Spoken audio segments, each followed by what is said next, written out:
Three idiots film में virus जो character है उसका एक डायलॉग है कि चांद पर सबसे पहले जो इंसान गया था सब उसी का नाम याद रखते हैं और जो दूसरे नंबर पर गया, तीसरे नंबर पर गया, उसका किसी को कोई ध्यान नहीं रहता। क्रिप्टो करेंसी की दुनिया की सच्चाई भी कुछ ऐसी ही है।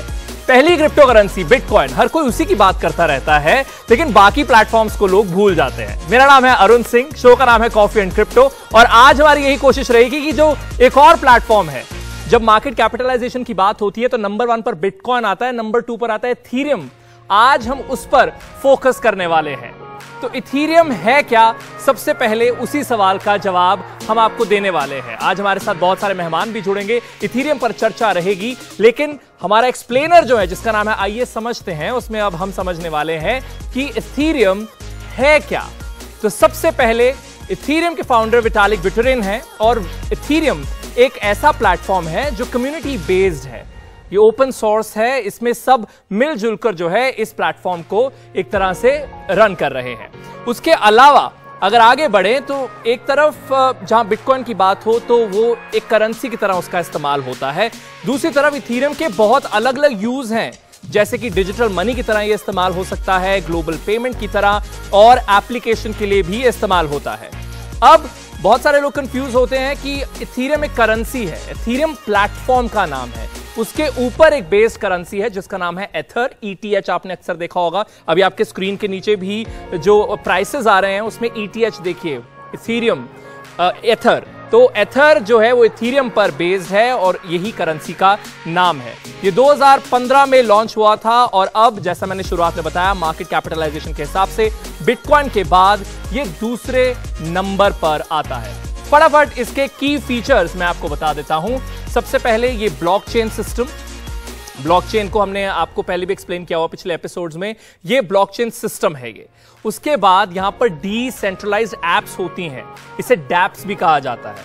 इसके बारे में डिटेल में बात करेंगे हमारे गेस्ट। आगे ओपन सोर्स है, ये कम्युनिटी है। ओपन सोर्स का मतलब क्या है कि ये बंद नहीं है, ऐसा नहीं कि 4 लोगों ने मिलकर कुछ बनाया और उसके बाद जो 5वां कोई शख्स है वो कुछ नहीं उसमें कर सकता। ये ओपन सोर्स है। और आखिर में जो इसकी सबसे बड़ी खासियत है वो है स्मार्ट कॉन्ट्रैक्ट्स। ये भी क्या होते हैं आगे वो भी आपको बता देंगे। तो बेसिक्स हमने समझ लिए, इथीरियम क्या है, ये एक नेटवर्क है, ये एक प्लेटफॉर्म है, ओपन सोर्स है, कम्युनिटी बेस्ड है। इसके की फीचर्स मैंने आपको बता दिया। और अब हमारे साथ जुड़ने वाले हैं रोहास नागपाल, इन्होंने किताब लिखी है the future money play book. इनसे इन की फीचर्स की चर्चा करेंगे। बहुत बहुत स्वागत रोहास आपका।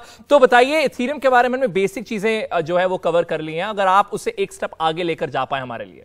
जरूर। सबसे पहले मैं बताना चाहूंगा कि इथेरियम जो है वो एक प्रोटोकॉल का नाम है। जैसे आप कोई भी वेबसाइट पे जाते हैं तो आपको ऊपर दिखता है HTTP, hyper text transfer protocol, वैसे ही इथेरियम एक प्रोटोकॉल है। उस प्रोटोकॉल के ऊपर 5 अलग अलग ब्लॉकचेन चलती हैं, 4 टेस्टिंग के लिए चलती हैं और 1 लाइव ट्रांजैक्शंस के लिए होता है। तो जब आप और मैं बात करते हैं तो हम वो लाइव ब्लॉकचेन की बात करते हैं जिसका नाम है मेन नेट। और ETH या ईथर एक क्रिप्टो करेंसी है जो इस प्लेटफॉर्म के ऊपर चलती है। तो 3 अलग अलग चीजें हो गई, इथेरियम प्रोटोकॉल, मेननेट ब्लॉकचेन, और ETH है क्रिप्टो करेंसी। दूसरी बात में, हाँ जी, दूसरी बात में आप कुछ बोल रहे हैं? नहीं, प्लीज गो अहेड। हाँ जी, दूसरा मैं बताना चाहूंगा कि इथेरियम के ऊपर जब हम ऐप बनाते हैं तो हम उसको डैप बोलते हैं। डैप मतलब डिस्ट्रीब्यूटेड ऐप। तो जो नॉर्मल मोबाइल ऐप होती हैं उनको आप ऐप बोलते हो, पर अगर वो ब्लॉकचेन पे चल रही हैं, क्योंकि ब्लॉकचेन एक डिसेंट्रलाइज्ड सिस्टम होता है, हम उसे डैप बुलाते हैं। एक और बात मैं बताना चाहूंगा, इथेरियम के 2 वर्जन हैं।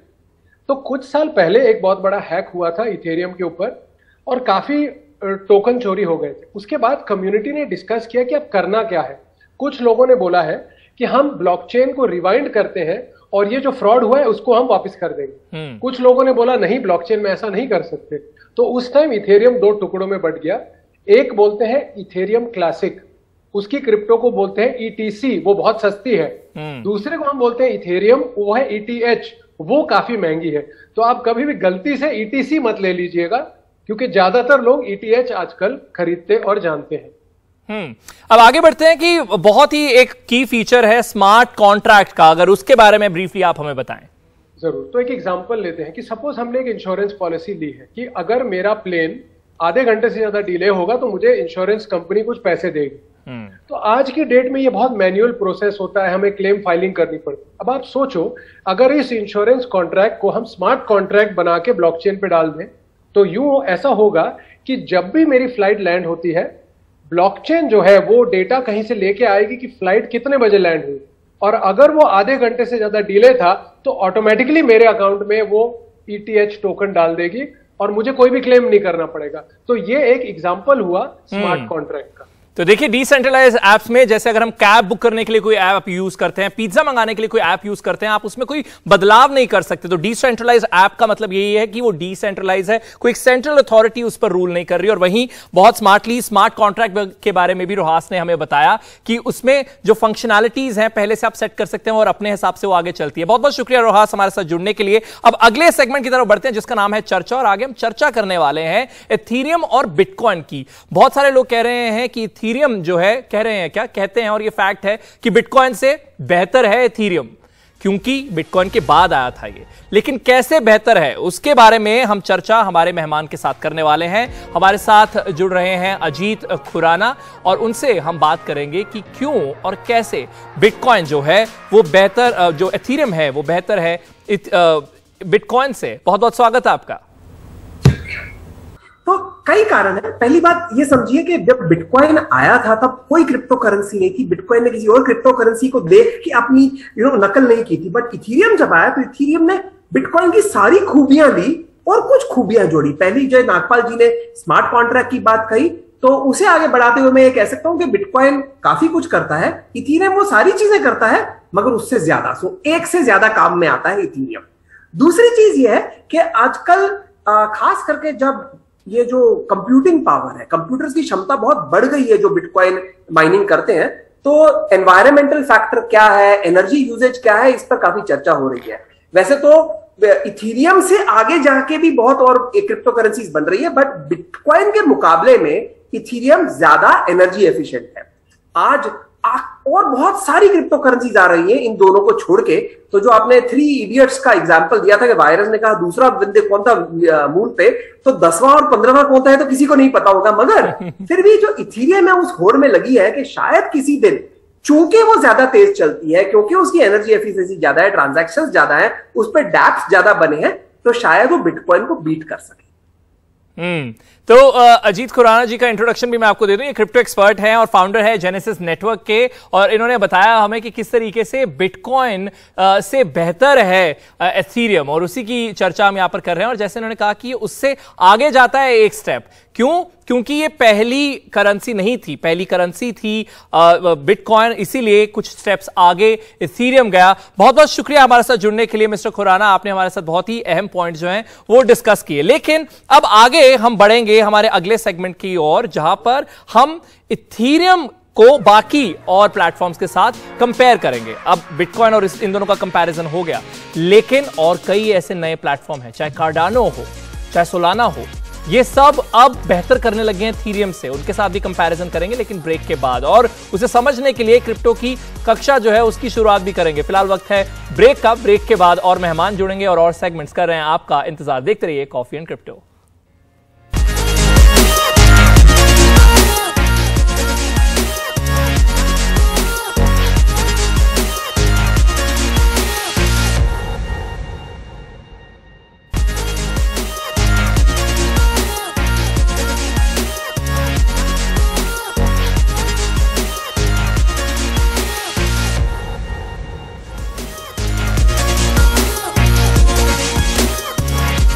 आप देख रहे हैं कॉफी एंड क्रिप्टो। मेरा नाम है अरुण सिंह और आज हमारा फोकस है इथेरियम के ऊपर, एक ऐसा प्लेटफॉर्म जो बिटकॉइन के बाद बहुत ज्यादा चर्चा में रहता है और मार्केट कैपिटलाइजेशन में नंबर 2 पर आता है। अब हमारे अगले सेगमेंट का वक्त है जिसका नाम है क्रिप्टो की कक्षा, जिसमें हम समझेंगे प्रूफ ऑफ वर्क और प्रूफ ऑफ स्टेक क्या होता है। ये दोनों टर्म्स बहुत ज्यादा सुनी होंगी और ये मैं इसलिए एक्सप्लेन कर रहा हूं क्योंकि इससे अगला जो सेगमेंट होगा ना उसमें हम इसका इस्तेमाल जरूर करने वाले हैं। तो ये दोनों चीजें हैं क्या? ये दोनों चीजें ब्लॉकचेन का वो एल्गोरिदम है जो ट्रांजैक्शन वैलिडेट या चेन में नए ब्लॉक्स ऐड करने के लिए इस्तेमाल होता है। सबसे पहले प्रूफ ऑफ वर्क की बात कर लेते हैं। तो ये ट्रांजैक्शन की वैधता के लिए सिस्टम का काम करता है, ठीक है। उसके बाद आगे बढ़े तो ये नेटवर्क के सदस्यों कि एक दूसरे से जो होड़ है वो रहती है इसमें, लेकिन इसकी वजह से बहुत ज्यादा ऊर्जा का इस्तेमाल भी इसमें होता है। इसका नाम है प्रूफ ऑफ वर्क, यानी वर्क करके ही आप कोई ट्रांजैक्शन है जो वो वैलिडेट करते हैं। लेकिन क्योंकि इतने सारे सिस्टम्स एक साथ उस रेस में रहते हैं तो इसके चलते हुए बहुत ज्यादा एनर्जी जो है उसकी खपत भी होती है। अब आगे बढ़ते हैं प्रूफ ऑफ स्टेक की तरफ। प्रूफ ऑफ स्टेक जो है उसमें टोकन जितने आपके पास हैं उसके आधार पर आपके पास पावर होती है ट्रांजैक्शन को वैलिडेट करने के लिए। अब प्रूफ ऑफ वर्क की जो तुलना में ये कम जोखिम भरा है, इसमें नुकसान जो है वो होने का खतरा कम है, और इसीलिए क्योंकि इसमें जितने कॉइन्स किसी शख्स के पास हैं उस हिसाब से उसके पास पावर आती है, तो ऊर्जा की जो खपत है वो भी कम होती है, क्योंकि हर कोई सिस्टम, हर कोई नेटवर्क होड़ में नहीं रहता। तो ये इन दोनों में फर्क है, प्रूफ ऑफ स्टेक और प्रूफ ऑफ वर्क। अब इसके बारे में डिटेल में हमारे एक्सपर्ट जो है वो भी बात करेंगे, जिनका नाम है शशांक उडुपा, को फाउंडर है सीन्स बाय एवलॉन के और डिजिटल कंटेंट क्रिएटर हैं। क्रिप्टो करेंसी पर काफी कंटेंट बनाते हैं, इन्हें इन्फ्लुएंसर कहना गलत नहीं होगा। तो ये हमारे अगले सेगमेंट वर्सेस में बताएंगे कार्डानो वर्सेस इथीरियम, जिसमें प्रूफ ऑफ स्टेक और प्रूफ ऑफ वर्क का सबसे बड़ा डिफरेंस है। शशांक, बहुत बहुत स्वागत है आपका हमारे शो में। हमने बात की यहां पर इथीरियम की अगेंस्ट बिटकॉइन, लेकिन हम उसे एक स्टेप आगे लेकर जा रहे हैं। अगर आप कार्डानो के अगेंस्ट उसका कंपैरिजन कर पाएं और थोड़ा और डिटेल में समझा पाएं प्रूफ ऑफ स्टेक और प्रूफ ऑफ वर्क। तो मेन चीज क्या हुआ था, जब बिटकॉइन लॉन्च हुआ था 2009 में, तभी हम लोग को प्रूफ ऑफ वर्क का सिस्टम मिला था। फिर एथीरियम आया था 2015 में, जिसमें स्मार्ट कॉन्ट्रैक्ट का इंट्रोडक्शन हुआ था। बट मेन चीज क्या हुआ है कि इतना साल के बाद किसी को ये पता नहीं था कि ब्लॉकचेन और क्रिप्टो करेंसी का इतना बड़ा अडॉप्शन होगा कि दुनिया भर में लोग यूज करेंगे। तो अभी क्या हो गया, स्केलेबिलिटी इतना हो गया है कि अभी एक ट्रांजैक्शन करना प्रूफ ऑफ वर्क वाला सिस्टम में इतना महंगा हो गया है कि आई थिंक एक ट्रांजैक्शन करने के लिए आपको 5,000 या 6,000 रुपए भरना होगा। तो ये सब सॉल्व करने के लिए एक नया क्रिप्टो करेंसी आया है कॉल्ड एडीए, कार्डानो बोल के आया। अभी 2017 में रिसेंटली लॉन्च हुआ था और अभी नंबर 3 पे है विद $71 बिलियन मार्केट कैप। अभी ये क्या बोल रहे हैं कि बिटकॉइन का जो प्रूफ ऑफ वर्क है और एथीरियम का जो स्मार्ट कॉन्ट्रैक्ट वाला सिस्टम है, ये दोनों को मिला के अगर प्रूफ ऑफ स्टेक में कन्वर्ट किया, जिसमें ट्रांजैक्शन कॉस्ट बहुत कम होएगा, तो ये दोनों मिला के व्हाट इज हैपनिंग इज अभी कार्डानो का नंबर ऑफ ट्रांजैक्शंस बहुत फास्ट हो गए और एंटायर ट्रांजैक्शन कॉस्ट, जो एक ट्रांजैक्शन करने के लिए आपको पैसा देना पड़ता है, वो ऑलमोस्ट नेग्लिजिबल हो गए। एंड सो बहुत लोग ये प्रेडिक्ट कर रहे हैं कि अभी ये एथीरियम को एथीरियम किलर माना जाता है और आगे जाके आई थिंक यही नेक्स्ट एथीरियम बनेगा, ऐसा लोगों का मानना है। अच्छा, वहीं अब आगे देखिए, आपने यहां पर कार्डानो और इथीरियम की बात की, लेकिन और बहुत सारे प्लेटफॉर्म्स हैं जहां पर बात हो रही है कि वो आउट परफॉर्म कर रहे हैं। सोलाना जो है वो उनमें से एक है, तो अगर थोड़ा उसके बारे में भी अगर आप बता पाएं। तो सोलाना भी यही सॉल्व करने की कोशिश कर रहा है। अभी आप क्रिप्टो करेंसी वर्ल्ड में देखेंगे एक नया ट्रेंड चालू हुआ है एनएफटीज बोल के, जो नॉन फंजिबल टोकन है। अभी बहुत सारा एनएफटीज अभी सोलाना नेटवर्क पे आ रहे हैं, क्योंकि सोलाना नेटवर्क बहुत सस्ता है, प्रूफ ऑफ स्टेक मॉडल पे चलता है, और सोलाना का ये एक खासियत है कि 50,000 ट्रांजैक्शंस पर सेकंड क्रिएट करता है, जो एथीरियम और कार्डानो दोनों ने करते। सो अगेन सब लोग यही सॉल्व करने की कोशिश कर रहे हैं कि कितना कम समय में ट्रांजैक्शन खत्म करे और कितना कम खर्चा करे और एनर्जी यूजेज भी बहुत कम हो जाए ये चीज पे। तो सोलाना भी रनिंग पे है, कार्डानो भी रनिंग पे, एक और कंपनी पॉलीगॉन बोल के जो इंडियन बेस्ड कंपनी है, ये भी ट्राई कर रहे हैं कि सब एथीरियम को बीट करे। अभी ये देखना मजा आएगा कि आगे जाके एथीरियम भी प्रूफ ऑफ स्टेक पे आने वाला है दिसंबर में, तो उसके बाद क्या होगा, तो ये सब देखने में मजा आने। एनर्जी वाला जो पॉइंट आपने मेंशन किया ना, वो बहुत इंटरेस्टिंग है। क्यों? क्योंकि जब हम इथीरियम और बिटकॉइन इन दोनों को कंपेयर करते हैं तो ऑफ कोर्स इथीरियम जो है उसके बारे में लोग तारीफ करते हैं कि कम एनर्जी जो है उसकी खपत होती है, लेकिन जब इथीरियम के अगेंस्ट ये सब प्लेटफॉर्म्स आ जाते हैं, जब कार्डानो उसके अगेंस्ट होता है, तब ऑफ कोर्स जो निंदा है वही होती है एनर्जी कंजम्पशन के मामले में। करेक्ट। सो अभी ये कार्डानो बहुत ज्यादा एनर्जी एफिशिएंट है। अगर मैं आपको वो टर्म्स में डालूं तो बिटकॉइन टोटली 130 टेरावाट्स का एनर्जी लेता है, एथीरियम 50 टेरावाट्स का एनर्जी लेता है, और अपना कार्डानो बस 6 गीगावाट्स का एनर्जी लेता है। सो कार्डानो इज मे बी 30 या 40 गुना कम एनर्जी कॉस्ट लेता है, इसके लिए उसका ट्रांजैक्शन कॉस्ट भी कम है। एथीरियम में किया तो 7,000-5,000 रुपए पर ट्रांजैक्शन, और अगर कार्डानो में किया तो 10-15 रुपए में ट्रांजैक्शन हो जाता है, और स्पीड भी उतना फास्ट है। तो एनर्जी कंजम्पशन सबसे बड़ा मुद्दा हुआ है अपना एंटायर क्रिप्टो करेंसी मार्केट में, इसलिए बिटकॉइन का प्रॉब्लम क्रिएट हो रहा है, एथीरियम में प्रॉब्लम क्रिएट हो रहा है, और सोलाना और कार्डानो जैसे नए कॉइन्स मार्केट में आके अपना जगह बना रहे हैं। तो ये वर्सेस में यहां पर इसकी तो बात हो गई। वहीं मैं दर्शकों को ये भी बताना चाहता हूं कि इस वक्त जो भी आप बातचीत सुन रहे हैं, ये डिस्कशन है, ये किसी भी तरीके की फाइनेंशियल एडवाइस नहीं है, तो अपने फाइनेंशियल एडवाइजर से जरूर बातचीत कर ले कोई भी इन्वेस्टमेंट करने से पहले। अब आखिर में क्विकली शशांक, मैं एक और सवाल पूछना चाहता हूं, क्योंकि हम इथेरियम डिस्कस कर रहे हैं, वर्सेस में आपने इसे बाकी प्लेटफॉर्म्स के साथ कंपेयर कर लिया, लेकिन अब एनएफटी के मामले में इथेरियम जो है वो किस तरीके से लोग उसे पसंद कर रहे हैं, अगर उसका भी आप आखिर में क्विकली जिक्र कर लें। एक्चुअली लोग पसंद नहीं कर रहे। Actually most of the products जो है एथेरियम नेटवर्क पे एनएफटीज चल रहे हैं, पर उसमें एक पॉपुलर टर्म कॉइन हुआ है, बोलते हैं गैस वॉर्स, गैस का झगड़ा। क्योंकि जब भी एनएफटी होता है, एथेरियम का जो गैस प्राइस बहुत ज्यादा होता है। कल एक एनएफटी लॉन्च हुआ था रात को 2 बजे, और तभी एक ट्रांजैक्शन करने के लिए 1 लाख रुपए ले रहे थे, राइट। एक ट्रांजैक्शन कंफर्म करने के लिए 1 लाख रुपए, और अगर वही सोलाना में जो एनएफटीज चल रहे हैं, एक ट्रांजैक्शन को कंफर्म करने के लिए 15-20 रुपए ले। So most of the projects, अभी सबसे ज्यादा प्रोजेक्ट्स एथेरियम में ही है, बट सब स्लोली माइग्रेट करने, अभी कार्डानो पे माइग्रेट करेंगे, अभी सोलाना पे ऑलरेडी बहुत लोग माइग्रेट कर चुके हैं। और ये एथेरियम और एनएफटीज का बहुत क्लोज मामला है, और सब लोग अभी एथेरियम पे, बट कोई खुश नहीं है। दैट्स व्हाट है, कोई खुश नहीं है।